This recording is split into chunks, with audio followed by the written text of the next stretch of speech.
তো আমাদের দৈনন্দিন জীবনে এমন কিছু কিছু জিনিস আছে যেগুলো চোখে তো দেখা যায় না, কিন্তু তার প্রভাব বিশাল।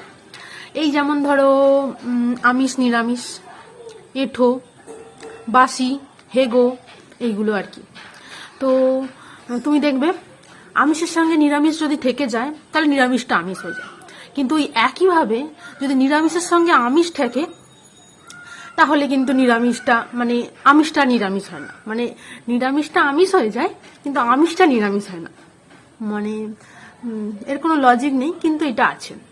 তারপর ধরো এঁঠো, তোমার মা হয়তো কিছু রান্না করে রেখেছে, তো তুমি যদি সেটা হাত দিয়ে খেয়ে ফেলো তো সেটা খারাপ হয়ে যাবে, এঁঠো হয়ে যাবে।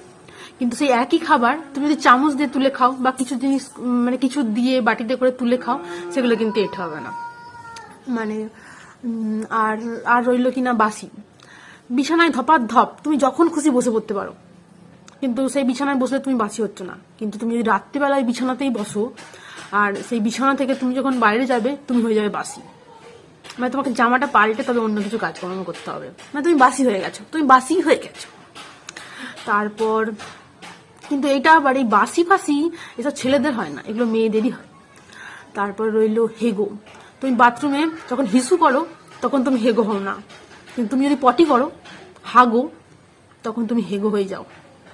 মানে আমি শুধু ভাবি মাঝে মধ্যে বাথরুম ঘরে একটা হিসু করছে তখন হেগো হচ্ছে না, কিন্তু পটি করলেই মানুষ হয়ে যাচ্ছে হেগো, ভাববার বিষয়। তারপর সেই হেগে তুমি যদি বাইরে বেরো আর তুমি যদি কাউকে ছুঁয়ে দাও সেও হয়ে যাবে হেগো। ও বাবা গো, কি ভয়ঙ্কর ব্যাপার না। তারপর সেই হেগো কাপড়ে তুমি কিছু করতে পারবে না, তোমাকে চান টান করে তবে কিছু করতে হবে।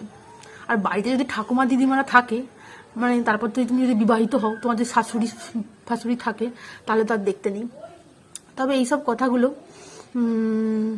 তুমি যারা জীবনে একা থাকে তাদের কোনো অসুবিধা নেই, কিন্তু যারা মানে আদিকালের মেন্টালিটি নিয়ে যেসব লোকজনেরা থাকে যাদের সঙ্গে তুমি যদি থাকো তাহলে এইসব তোমাকে ভাবতেই হবে, নিয়ে চলতেই হবে।